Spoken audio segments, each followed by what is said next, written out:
السلام عليكم ورحمة الله وبركاته. إن الحمد لله نحمده ونستعينه ونستغفره ونعوذ بالله من شرور أنفسنا ومن سيئات أعمالنا. من يهده الله فلا مضل له ومن يضلل فلا هادي له. وأشهد أن لا إله إلا الله وحده لا شريك له وأشهد أن محمدا عبده ورسوله أما بعد. يا أيها الناس اتقوا ربكم الذي خلقكم من نفس واحدة وخلق منها زوجها وبث منهما رجالا كثيرا ونساء واتقوا الله الذي تساءلون به والأرحام إن الله كان عليكم رقيبا.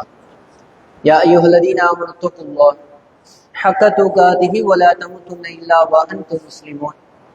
يا أيها الذين آمنوا اتقوا الله وقولوا قولا سديدا يصلح لكم أعمالكم ويغفر لكم ذنوبكم ومن يطع الله ورسوله فقد فاز فوزا عظيما.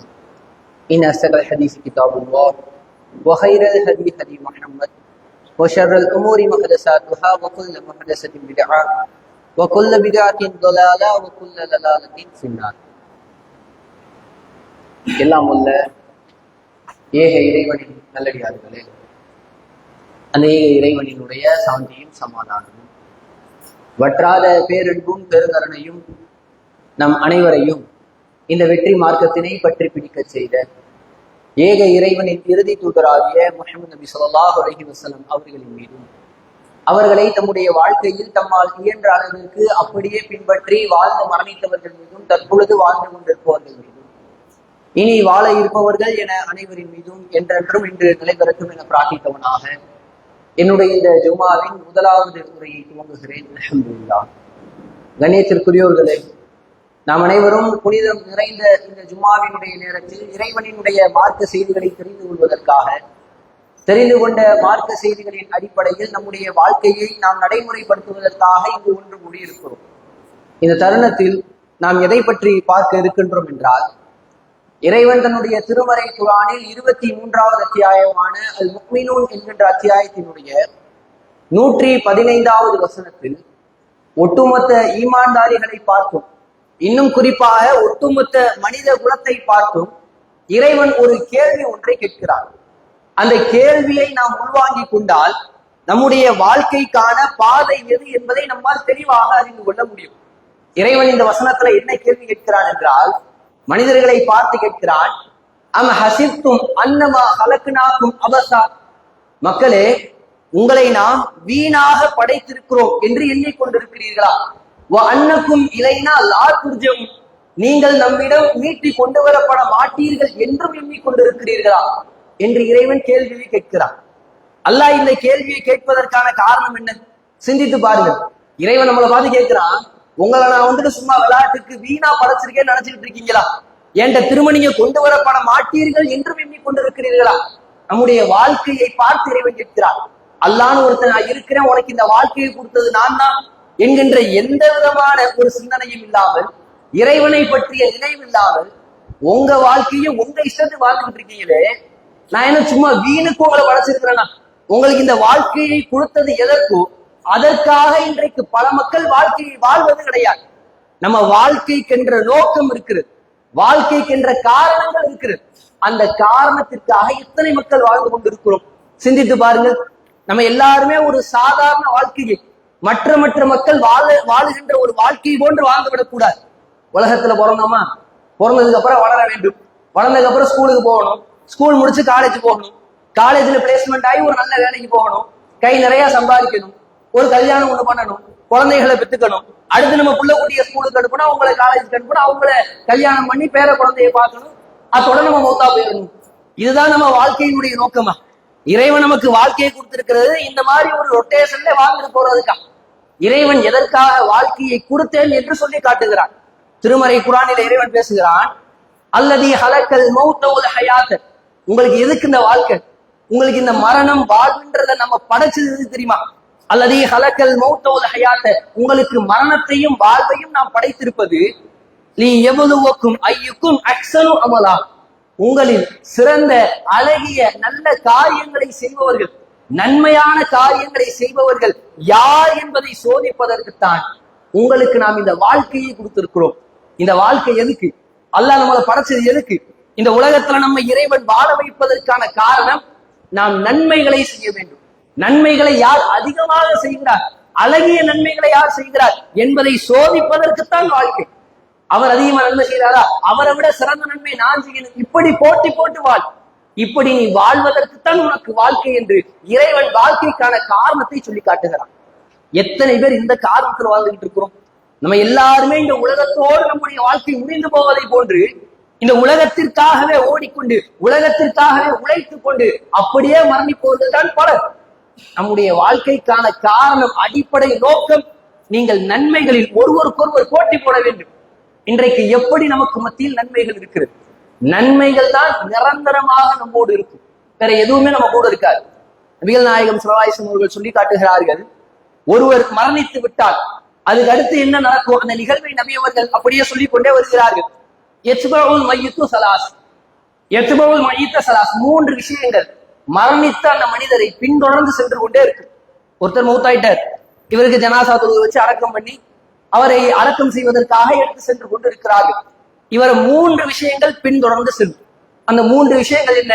அஹ்லுஹு வ மாலுஹு வ அமலுஹு, அவரினுடைய குடும்பம், அவரினுடைய குடும்பத்தார் அனைவரும் அவரை தூக்கி சுமந்து செல்வார்கள்.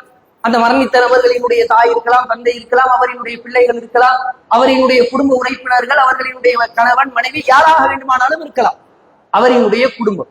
இரண்டாவதாக நபி அவர்கள் சொன்னார்கள், ஓ மாலுஹு, அவரினுடைய செல்வம் அவரை பின்தொடர்ந்து செல்லும். அவர் எதையெல்லாம் இந்த உலகத்தில் சம்பாதித்து வைத்திருந்தாரோ அது அனைத்தும் அவருக்குரியதாக இருக்கும், அவரினுடைய செல்வம் பின்தொடர்ந்து செல்லும். மூன்றாவதாக நபி அவர்கள் சொன்னார்கள், ஓ அமலுஹு, அவர் எவ்வளவு நன்மைகளை சேர்த்து வைத்திருந்தாரோ அந்த நன்மைகளும் அவரோடு சென்று கொண்டிருக்கும். அடக்க செஞ்சுட்டு வந்தோன மூணு விஷயம் போகும், ரெண்டு விஷயம் திரும்ப வந்துடும். ஒரே ஒரு விஷயம் தான் அவரோடு என்றென்றும் நிலைத்திருக்கும். நபி அவர்கள் சொன்னார்கள், உங்களினுடைய குடும்பமும் உங்களினுடைய செல்வமும் உங்களை அடக்கம் செய்ததற்கு பின்பாக திரும்பிவிடும். உங்களோடு எஞ்சிருக்கக்கூடிய ஒரே ஒரு விஷயம் நீங்கள் செய்த நல்ல அமல்கள், அது மட்டும்தான் உங்களோட இருக்கு, வேற எதுவும் உங்களோட இருக்காது. உங்களை அடக்கம் செஞ்சதுக்கு அப்புறமா உங்களினுடைய பிள்ளை கையேந்தி துவா செஞ்சுட்டு அவர் கையை போட்டுட்டு திரும்ப போயிடுவார். உங்களினுடைய கணவன் அவர் துவா செஞ்சுட்டு திரும்ப போயிடுவார். உங்களினுடைய குடும்பத்தில் இருக்கக்கூடிய யாராக இருந்தாலும் உங்களை அடக்கம் பண்ணிட்டு பக்கத்துல எல்லாம் உட்கார்ந்து இருக்க மாட்டார். அவர் துவாவை செஞ்சுட்டு அவரால் என்ன கடமையெல்லாம் செய்ய முடியுமோ அந்த கடமையை முடிச்சுட்டு திரும்ப வந்துருவார்.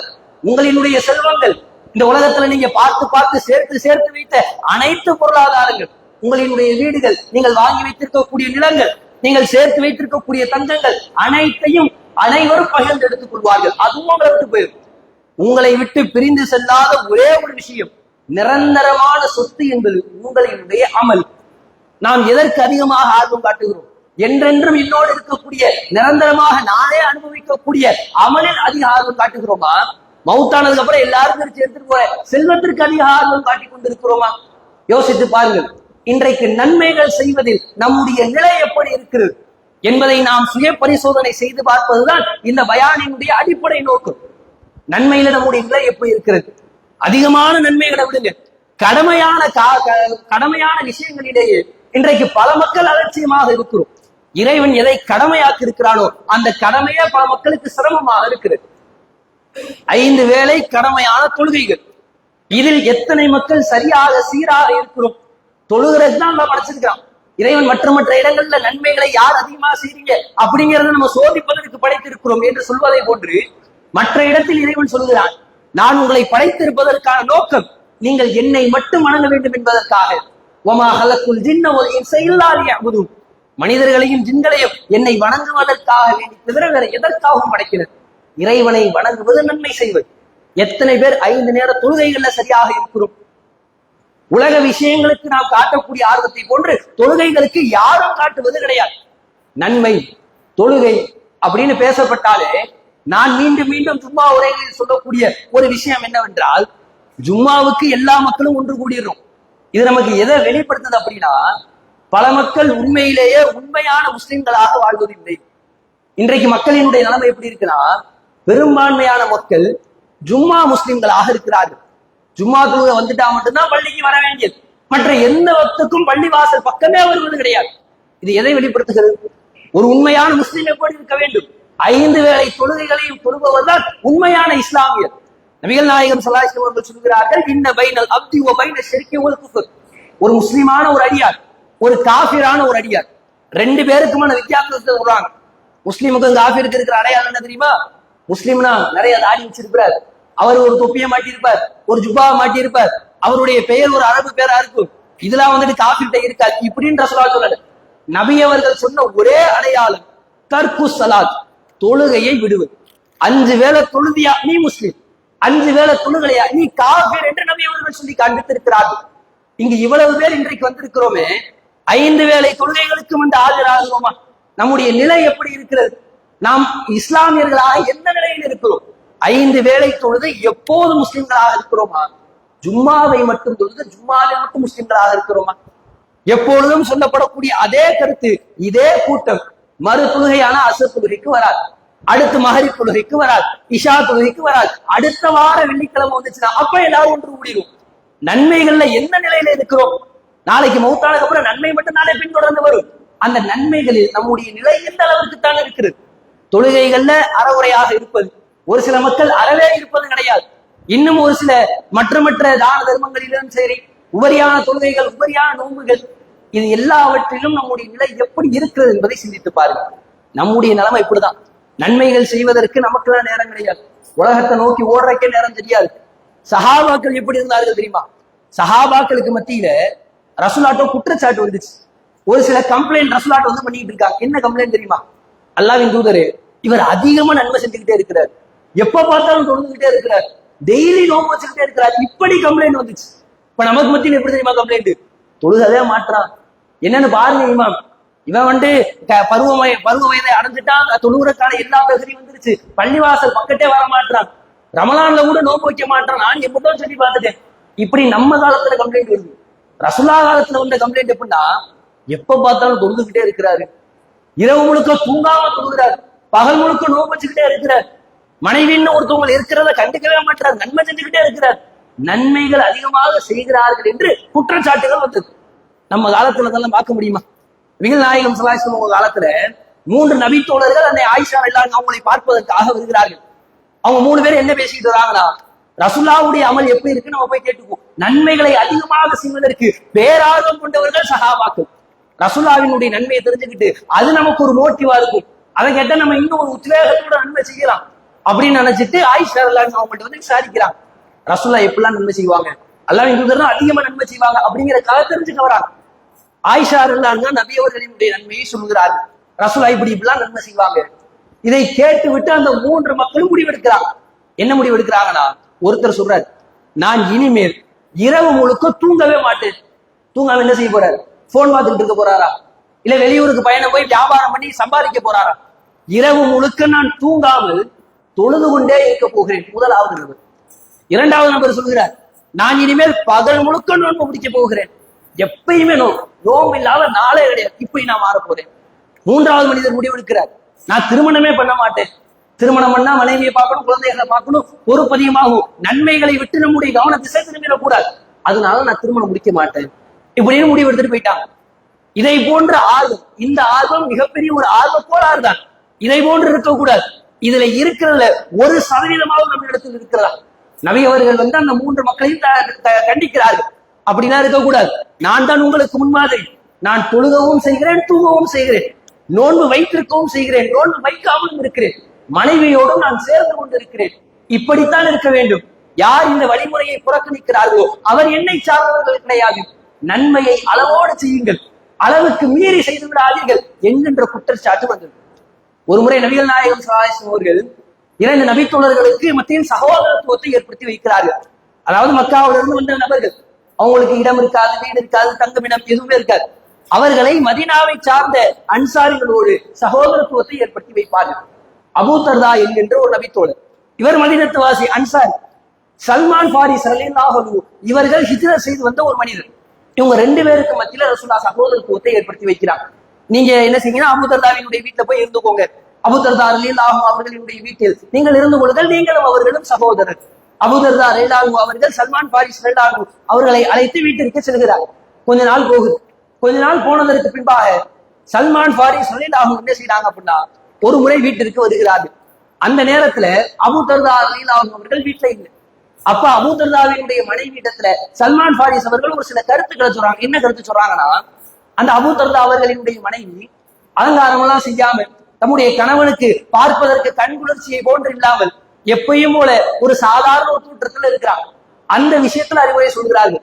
உங்களுடைய கணவன் வரும் பொழுது உங்களை நீங்க அலங்காரம் செஞ்சுக்கலாம்ல, அவரிடத்துல நீங்க கொஞ்சம் கண்குளிர்ச்சியாக இருக்கலாம் என்று சல்மான் ஃபாரிஸ் அவர்கள் அறிவுரை சொல்கிறார்கள். இப்படி இவர் அறிவுரை சொன்னோன்னு அபூ தர்தாவினுடைய மனைவி என்ன சொல்றாங்கன்னா, அபூ தர்தாவை பற்றி சொல்ல ஆரம்பிக்கிறார்கள். அபூ தர்தா எப்படிப்பட்டவர் தெரியுமா? அவருக்கு இந்த உலகத்துல எதுவுமே தேவையில்லை. என்னையெல்லாம் அவர் கண்டுக்கவே மாட்டார். கண்டுக்காம என்ன செய்வார்? வியாபாரத்துக்கு போய் பொருளாதாரமா சம்பாதிக்க மாட்டார். அவர் இரவு நேரத்துல வீட்டுக்கு வருவார். இரவு நேரத்துல வந்துட்டு இரவு முழுக்க தொழுதுகிட்டே இருப்பார். இரவு முழுக்க தொழுகை, இஷா தொழுகையே பள்ளியில போய் தொழுவார். தொழுதுட்டு வீட்டுக்கு வந்துருவார். இரவு முழுக்க தொழுவார், ஃபஜர் வரைக்கும் தொழுவார், தொழுதுகிட்டே இருப்பார். பகல் என்ன செய்வார் தெரியுமா? பகல் முழுக்க நோம்பு வச்சுக்கிட்டே இருப்பார். ஒரே மனிதன் இரவு முழுக்க தொழுகை, பகல் முழுக்க நோம்பு. நாளா அவர் கண்ணுக்கே தெரிய மாட்டேன், அவர் பாட்டுக்கு வருவார், கடமைக்கிண்டு இருக்கிறோம் என்பதை போன்று அந்த மனைவி சொல்லிக் கொண்டு இருக்கிறார்கள். சல்மான் ஃபாரிஸ் அவர்கள் அந்த பெண்மணி சொன்னதுக்கு அப்புறம் தான் இதை கவனிக்க ஆரம்பிக்கிறார்கள். அப்படியே விஷயம். சரி, இன்னைக்கு வரட்டும்.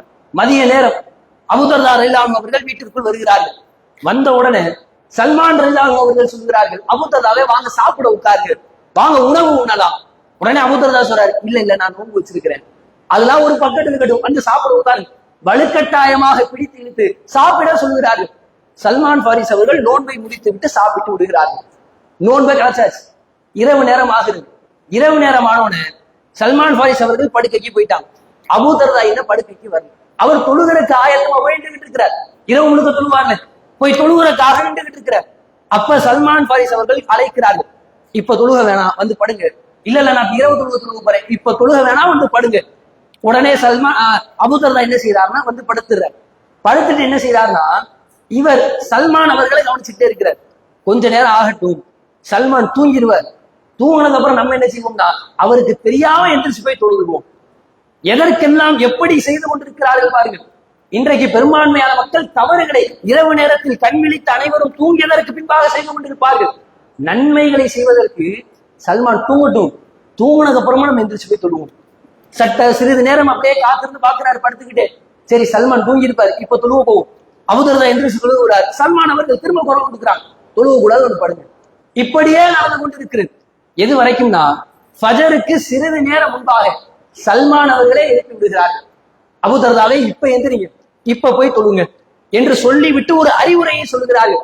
இன்னலி ஐனிக்க அலைக்க ஹக்கா, கண்ணுக்கு செய்ய வேண்டிய கடமை இருக்கு, அதை செய்யணும்.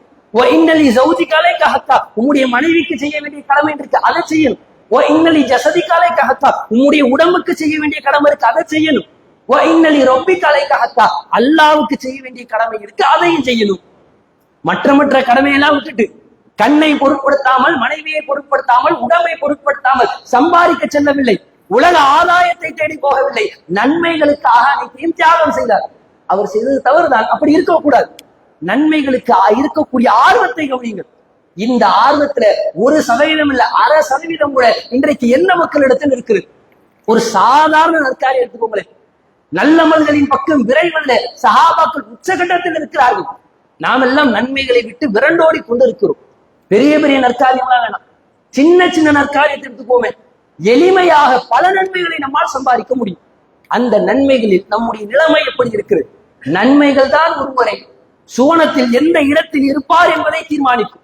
இறைவன் திருமறை குர்ஆனிலே 7வது அத்தியாயத்தினுடைய 8, 9 ஆகிய வசனங்களில் பேசுகிறார். நாளை மறுமை நாளில் இடை நிறுத்தம் என்பது உங்களினுடைய நன்மைகளை எடை போடுவது கட்டாயம் நடந்தே தீரக்கூடிய உண்மை. அல்லாஹ் எல்லாரையும் கூப்பிட்டு வச்சு எல்லாருக்கும் முன்னாடி அமலப்படுத்துவான். நீங்க எவ்வளவு நன்மையை செஞ்சிருக்கிறீங்க, எவ்வளவு தீமையை செஞ்சிருக்கிறீங்க, எல்லோருக்கும் நடக்கும், ஒருவர் விடாமல் நடக்கும். எல்லா மக்களுக்கும் இந்த ஒரு மீசான் தராசை கடந்துதான் அவர் எங்கே செல்வார் என்பது தீர்மானிக்கப்படும். அவரினுடைய நன்மைக்கான இடை கனத்து விட்டால் அவர்தான் வெற்றியாளர். நீங்கள் வெற்றியாளர் என்பது தீர்மானிக்கப்படுவது உங்களினுடைய நன்மைகளை பொறுத்து. நன்மைகளை அதிகமாக செய்து எடையை நீங்கள் கணக்க வைத்தால் நீங்கள் வெற்றியாளர். ஒருவேளை நன்மை செய்யல, உலகத்துக்கு ஓடி உலகத்துக்காகவே சம்பாரிச்சு மாடாக தேய்ந்து போயிருந்தால், நன்மைகளில் நீங்கள் குறை வைத்து நன்மைகள் குறைவாக இருந்தால், அவர்கள் தான் தங்களுக்கு தாங்களே அநீதி வைத்துக் கொண்டோர். நம்ம எந்த கேட்டகரியில இருப்போம்? நன்மைகளை அதிகமாக செய்து வெற்றியாளர்களாக இருப்போமா? நன்மையை செய்வதை மறந்துவிட்டு உலகத்தில் மூழ்கி தங்களுக்கு தாங்களே அநியாயம் வைத்துக் கொண்ட நரகவாதிகளில் நாம் இருப்போமா என்பதை சிந்தித்து பாருங்கள். அந்த மீசான் தராசினுடைய இடையை அதிகரிப்பதற்கு மிகப்பெரிய வழிமுறையாக நமக்கு சொல்லிக் கொடுக்கப்படல. ரொம்ப சாதாரணமாக நபி அவர்கள் நமக்கு சொல்லி தந்தாங்க. அதை கூட இன்றைக்கு செயல்முறைப்படுத்துவதற்கு நேரம் இல்லாத அளவுக்கு நம்முடைய நிலை மாறிவிட்டது. நன்மைகள்ல இவ்வளவுதான் நம்முடைய நிலைமையாக இருக்கிறது. நன்மை செய்வதற்கு நமக்கு நேரம் இருக்காது. மற்றபடி மற்ற எல்லா காரியத்தையும் செய்வதற்கு நேரம் இருக்குது. மீசான் தராசினுடைய எடையை அதிகரிப்பதற்கு ரசூலா நமக்கு காட்டி தந்த வழிமுறை என்ன? புகாரியுடைய இறுதி செய்தியை நம்மால் பார்க்க முடியும். அழகா ரசூலா சொல்றாங்க, கலிமத்தானி, இரண்டே இரண்டு வார்த்தைகள், ஹஃபீஃபத்தானி அலல் லிசான், நாமுக்கு ரொம்ப லேசான. நீங்க ரொம்ப சிரமப்பட்டு முட்டி மோதி நீங்க மொட்டை மனப்பாடம் பண்ணி அப்படிலாம் நீங்க படிக்க வேணாம். ரொம்ப எளிமையான இரண்டே இரண்டு வார்த்தைகள்.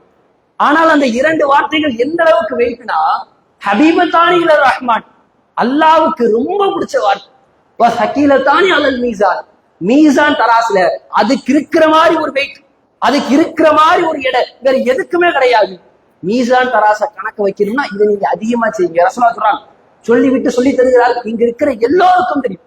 என்ன ரெண்டு வார்த்தை நான் சொல்லிக்கிட்டே இருக்கும் போதே உங்களுடைய மனதில் வந்து இருக்கலாம். ஒரு சில மக்களுக்கு வேணா தெரியாம இருக்கலாம். பெரும்பான்மையான மக்களுக்கு தெரிந்த இரண்டு வார்த்தைகள், சுபஹானல்லாஹி வ பிஹம்திஹி சுபஹானல்லாஹில் அலீம்.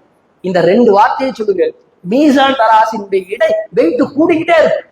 இந்த ரெண்டு வார்த்தை கணக்க செய்யற மாதிரி வேற எதுவுமே செய்யாது. அந்த அளவிற்கு நன்மைகள் இந்த இரண்டு வார்த்தைகளில் இருக்குது. இந்த வார்த்தையை சொல்லி எத்தனை ஆண்டுகள் ஆகியிருக்கும். கடைசியா எப்ப இந்த வார்த்தையை சொல்லி இருக்கும்? சொன்ன நினைவே இருக்காது. சொன்னமா இல்லையானே சந்தேகம். ஏதாவது ஒரு பயான்ல கேட்டா உடனே உட்கார்ந்து சொல்றது. அதையும் சொல்லாமல் இன்றைக்கு பல மக்கள் இருக்கிறார்கள். இந்த வார்த்தைகளுக்கான சிறப்பை பார்த்தா இவ்வளவு நன்மைகள் இதில் இருக்கிறதா என்பதை போன்று நமக்கே ஆச்சரியமாக இருக்கிறது. அந்த அளவிற்கு ஏராளமான நன்மைகள் இந்த இரண்டே இரண்டு வார்த்தைகளில் இருக்கிறது. அதிலும் குறிப்பாக சுபஹானல்லாஹி வ பிஹம்திஹிங்கிற இந்த வார்த்தை இருக்குல்ல, இதற்கு நபி அவர்கள் சொல்ற நன்மையை பாருங்க. நபிகள் நாயகம் ஸல்லல்லாஹு அலைஹி வஸல்லம் அவர்கள் சொல்கிறார்கள், மன் கால சுபஹானல்லாஹி வ பிஹம்திஹி ஃபீ யௌமி மிஅத மர்ரா, ஒருத்தர் ஒரு நாளைக்கு 100 தடவை இந்த வார்த்தையை சொல்றார். வெறும் 100 தடவை சுபஹானல்லாஹி வ பிஹம்திஹி. இந்த 100 தடவை சொல்றதுக்கு எவ்வளவு நேரம் ஆயிருக்கும்? 100 தடவை அவர் சொல்லிட்டார் என்றால் ஹுத்தத் ஹதாயாஹு, அவரினுடைய பாவங்கள் எல்லாம் மன்னிக்கப்படுகிறது. இன் கானத் மிஸ்ல ஜபதில் பஹத், கடலினுடைய நுரை அளவிற்கு அவரினுடைய தீமைகள் பாவங்கள் இருந்தாலும் எல்லாத்தையும் எல்லாம் மன்னிச்சிடும். கடலினுடைய நுரைனா அலை அடிக்க அடிக்க நுரை வந்துகிட்டே இருக்கு. அந்த நுரை அப்படிங்கிறது தீராது, வந்து கொண்டே இருப்பதுதான் கடலினுடைய நுரை. அந்த அளவுக்கு நீங்க தீமை செஞ்சிருந்தாலும் 100 தடவை சுபஹானல்லாஹி வ பிஹம்திஹி சொல்லுங்க, எல்லாத்தையும் அல்லாஹ் மன்னிச்சிடுவான். சஹாபாக்கள்லாம் பெரிய பெரிய நற்காரியங்களை தொடர்ச்சியாக சிரமப்பட்டு செய்து கொண்டே இருந்தார்கள். நம்முடைய நிலைமை சின்ன சின்ன நற்காரியங்களை கூட செய்யாமல் அலட்சியமாக உதாசீனப்படுத்தி விட்டு சென்று கொண்டிருக்கிறோம். இன்றைக்கு நம்முடைய சூழல் இன்றைக்கு அப்படித்தான் இருக்கிறது.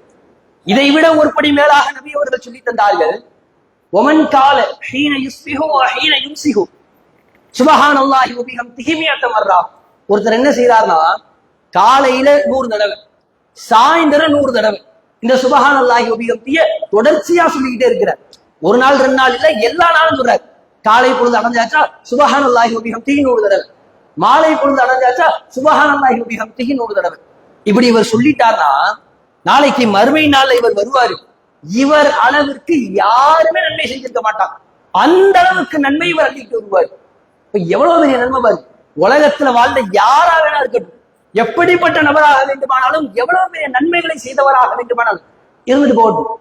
காலையில 100 தடவை, சாயந்தரம் 100 தடவை சுபஹானல்லாஹி வ பிஹம்திஹி சொன்னா, இவர் கொண்டு வர மாதிரி ஒரு அமல், மிகப்பெரிய அமலினுடைய மலைகளை போன்ற அமல் வேற யாருமே கொண்டு வந்திருக்க மாட்டாங்க. இல்லா அஹத், ஒரே ஒருத்தர் தவிர. இவரோட போட்டி போடணும்னா இவர் அடிச்சுக்க ஆளே கிடையாது. ஆனா ஒருத்தரால இவரை மிஞ்ச முடியும். யார் தெரியுமா? 100 தடவைக்கு அதிகமாக சொன்னவர். இவர் 100 தடவை சொல்லியிருப்பார். காலையில 100 தடவை, சாயந்தரம் 100 தடவை இவர் சொல்லியிருப்பார். இவருக்கே அவ்வளவு நன்மை. இன்னொருத்தர் இவரை விட அதிகமா செய்யணும்னா அவர் இதை விட அதிகமா சொல்லணும். அவர் என்ன செஞ்சிருப்பார்? காலையில 200 தடவை, சாயந்தரம் 200 தடவை சொல்லியிருந்தார். இவரை மிஞ்சி விடலாம். ஆனால் இறுதி வரைக்கும் இந்த வார்த்தைகளுக்கான நன்மைகள் தான் அதிகமாக இருக்கும். நாம் அனைவரும் நன்மைகளில் நம்முடைய நிலை எப்படி இருக்கிறது என்பதை சிந்தித்து பாருங்க. உலகத்துல நம்ம எடை போட்டலாம். உலகத்துல இவர் பெரிய ஆளு, இவர் நிறைய சம்பாதிச்சிருக்கிறார், இவர் பெரிய ஆளு, பெரிய வீடு வச்சிருக்கிறார், இவர் பெரிய ஆளு, இவர் பெரிய ஒரு வாகனத்தை வச்சிருக்கிறார், எடை போட்டலாம். மறுமையில் நம்முடைய நிலை என்ன? நன்மைகள் யார் யாருக்கு எவ்வளவு இருக்கிறது என்பது அவர்களுக்கே தெரியாது. நான் எவ்வளவு நன்மை செஞ்சிருக்கேன் எனக்கு தெரியாது, எவ்வளவு தீமை செஞ்சிருக்கேன் எனக்கு தெரியாது. இறுதி மறுமை நாளில் தான் அனைத்தும் அம்பலப்படுத்தப்படும். ஆக அன்பார்ந்தவர்களே, நன்மைகளுக்கு நாம் அதிகமாக ஆர்வம் காட்ட வேண்டும். நன்மைகள் தான் நாளை நம்முடைய மீசான் தராசினுடைய எடையை கணக்க வைத்து சோனத்திற்கான ஒரு அடையாளமாக நமக்கு மாறும். ஆக இனி வரக்கூடிய காலகட்டங்களில் நம்மால் இயன்ற அளவிற்கு நன்மைகளை அதிகமாக செய்து நன்மைகளுக்கு விரையக்கூடிய நன்மக்களாக ரஹ்மான் நம் அனைவரையும் ஆக்கி அருள் வேண்டும் என்று பிரார்த்தித்தவனாக நிறைவு செய்கிறேன். வாஹர் தக்வான் அல்ஹம்துலில்லாஹி ரப்பில் ஆலமீன். அஸ்ஸலாமு அலைக்கும் வரஹ்மத்துல்லாஹி வபரகாத்துஹு.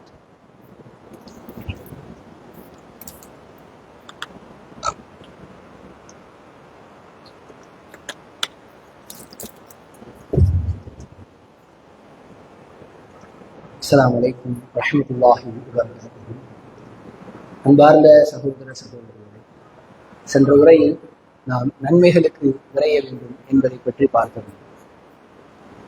இப்பொழுது அதனுடைய தொடர்ச்சியாக இறைவன் திருமறை குர்ஆனில் மீண்டும் மீண்டும் அதிகமாக நமக்கு சொல்லப்படக்கூடிய கருத்து இதுதான். இறைவனே திருமறை குர்ஆனில் பேசும் பொழுது ஃபஸ்தபிகுல் ஹைராத், நன்மைகளுக்கு நீங்கள் முந்தி வாருங்கள். நன்மைகளை பொறுத்த வரைக்கும் காலம் தாழ்த்தி கொண்டே இருக்கக்கூடாது. இன்றைக்கு பெரும்பான்மையான மக்கள் செய்யக்கூடிய தவறு இதுதான். என்ன தவறுனா, இன்னும் ஒரு சில நபர்கள் கூட என்ன சொல்வார்கள் என்றால், நீங்கள் எந்த ஒரு செயலை செய்ய வேண்டும் என்று நினைத்து தள்ளி போட்டுக் கொண்டே இருக்கிறீர்களோ அதற்குள் தான் உங்களினுடைய வெற்றி ஒளிந்திருக்கிறது என்று சொல்வார்கள். நன்றாக யோசித்து பாருங்கள். எந்த ஒரு காரியத்தை நீங்கள் செய்ய வேண்டும் என்று நினைத்தும் தள்ளி போட்டுக் கொண்டே இருக்கிறீர்களோ அதற்குள் தான் உங்களினுடைய வெற்றி இருக்கிறது. இது பெரும்பான்மையான மக்கள் உலகத்தை சார்ந்து சொல்லக்கூடிய கருத்து. இதுதான் நமக்கு மறுமைக்கும். உண்மையிலேயே நன்மையான காரியத்தை செய்வதற்கு காலம் தாமதித்துக் கொண்டே இருக்கக்கூடாது. நம்மில் பெரும்பான்மையான மக்களிடத்தில் இருக்கக்கூடிய குறையும் இதுதான். ஒரு நன்மையை செய்வதற்கும் காலத்தை தாழ்த்துவோம், தீமையை விட்டு விலகுவதற்கும் காலத்தை தாமதப்படுத்திக்கிட்டே போகும். ஒரு நன்மையை செய்யணும்னு முடிவெடுக்கும், இன்னையிலிருந்து 5 வேளை தொழுகைக்கும் பள்ளிக்கு போயிடணும் அப்படின்னு ஒரு முடிவெடுக்கிறோம் வைங்களேன். உடனே நமக்கு என்ன சிந்தனை வரும்னா, இன்னைக்கு ஃபஜருக்கு பள்ளிக்கு போகல, ஜும்மாக்கு வந்துட்டோம், அசருக்கு போவோமான்னு தெரியல, எதுக்கு இன்னைக்கு போய்கிட்டு நாளைக்கு ஃப்ரெஷ்ஷா ஆரம்பிப்போம். நாளைக்கு ஃபஜருக்குலாம் 5 மணிக்கு அலாரம் வைக்கிறோம், எந்திரிக்கிறோம், முதல் ஆளா ஃபஜருக்கு பள்ளிக்கு வரும். நாளைக்கு ஃபஜருக்கு வந்ததுல இருந்து தொடர்ச்சியா எல்லா வக்தும் வந்துருவோம் இப்படின்னு ஒரு முடிவு எடுப்போம். எப்ப இன்னைக்குன்னு இல்லாம நாளைக்குன்னு தள்ளி போடுறோமோ அந்த நாளை என்பது ஒரு நாளும் நம்முடைய வாழ்க்கையில வந்துடுறது. நன்மையை செய்யணும்னு முடிவெடுத்துட்டோம்னா இந்த கனவே செய்ய ஆரம்பித்து விட வேண்டும். நமக்கு பெரும்பான்மைய நேரம் கிடையாது. ரொம்ப நாள்லாம் நம்ம ஒண்ணு வாழ்ந்துட போவது கிடையாது. எப்ப மரணம் வரும் என்பது யாருக்கும் தெரியாது. அதே மாதிரி ஒரு தீமையை விட்டு விலகணும் அப்படின்னாலும் உடனே விலகிறணும். ஒரு தீமையை ஒருத்தர் செஞ்சுக்கிட்டு இருக்கிறார், ஒருத்தர் மதுபானம் குடிச்சுக்கிட்டு இருக்கிறார், இல்ல சிகரெட் பழக்கம் ஒருத்தருக்கு இருக்கு அப்படின்னா அதை அவர் விடணும்னு நினைக்கிறார் வைங்களேன், உடனே விட்டுற மாட்டார். உடனே அவருக்கு இன்னொரு ஒரு சிந்தனை என்ன வரும்னா, நம்ம இந்த சிகரெட்டை இனிமே தொடவே கூடாது, இனிமே மதுபான பக்கம் திரும்பவே கூடாது அப்படின்னு முடிவெடுத்துருவார். உடனே ஒரு சிந்தனை வரும், சரி இனிமே நம்ம செய்ய போறதே கிடையாது, கடைசியா ஒரே ஒரு தடவை செஞ்சிருவோம், கடைசியா ஒரே ஒரு சிகரெட், கடைசியா ஒரே ஒரு தடவை தண்ணி அடிச்சுக்குவோம், இத்தோட விட்டுருவோம் அப்படின்னு இறுதியாக ஒரு தடவை என்று துருவார். அது அவரை மீண்டும் மீண்டும் ஆழமாக அந்த பாவத்தில் புதைய செய்து கொண்டே இருக்கும். நம்முடைய பாடம் என்னன்னா, நன்மையை செய்யணும்னா யோசிச்சுக்கிட்டா இருக்கக்கூடாது, உடனடியாக நன்மைக்கு விரைந்து போய்விட வேண்டும். தீமையை விட்டு விலகணும்னு யோசிச்சா அதை யோசி கடைசி ஒரு தடவை அப்படிங்கிற பேச்சுக்கே இருக்கக்கூடாது. இதுதான் அப்படின்னா அந்த முடிவில் உறுதியாக இருக்க வேண்டும். நமக்கு நேரங்கள் அதிகமாக கிடையாது நன்மைகளை செய்வதற்கு.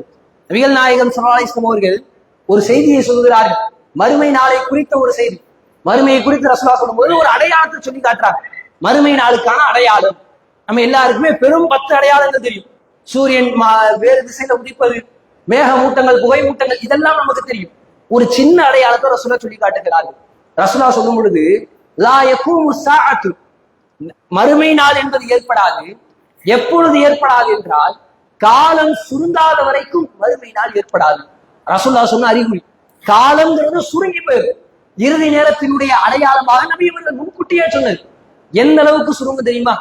நபிகள் நாயகம் ஸல்லல்லாஹு அலைஹி வஸல்லம் அவர்கள் சொல்கிறார்கள், ஒரு வருடம் என்பது ஒரு மாதத்தை போன்று சுருங்கி போய்விடும்.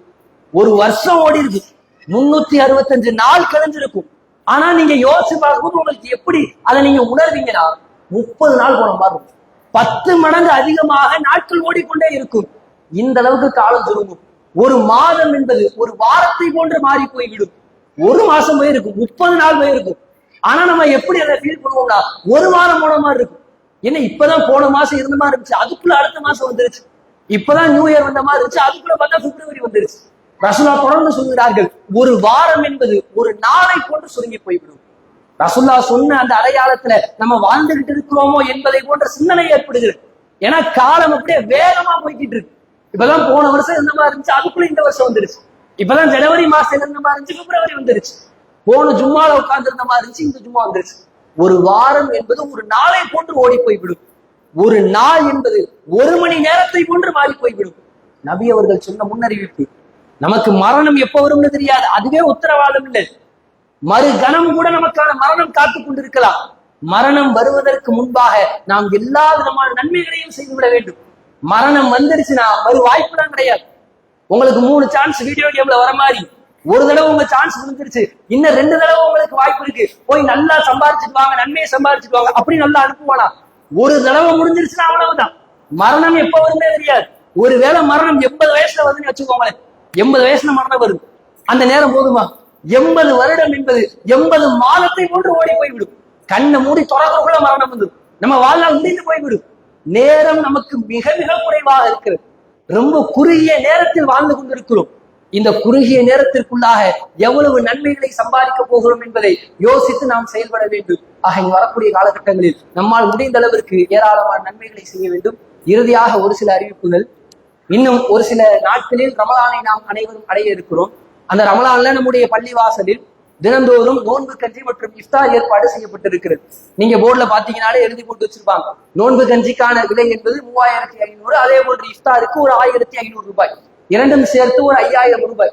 30 நாட்களுக்கு இந்த செலவு தினந்தோறும் இருக்கக்கூடிய ஒரு செலவு. ஆக யாரெல்லாம் ஆர்வப்பட்டு இதில் நன்மைகளை அதிகமாக சம்பாதிக்க வேண்டும் என்று ஆசைப்படுகிறீர்களோ பள்ளி நிர்வாகத்தை அணுகிக் கொள்ளுங்கள். ஏன்னா இன்னும் ஒரு சில நாட்கள் மட்டும்தான் எழுதி இருக்கிறது. நிறைய மக்கள் முன்னாடியே வந்துட்டு புக்கிங் பண்ணிட்டாங்க. எனக்கு ஒரு 5 நாளைக்கு தாங்க, நான் ஒரு 2 நாள் இஃப்தார் ஏற்பாடு எடுத்துக்கிறேன் என்று ஏற்கனவே ஏராளமான மக்கள் சொல்லிவிட்டார்கள். இன்னும் மீதி இருக்கக்கூடிய அந்த ஒரு வாய்ப்புகளையும் நீங்கள் பயன்படுத்திக் கொள்ளுங்கள். இறைவன் நம் அனைவருக்கும் அருள் புரிய வேண்டும். அஸ்ஸலாமு அலைக்கும் வரஹ்மத்துல்லாஹி வபரகாத்துஹு.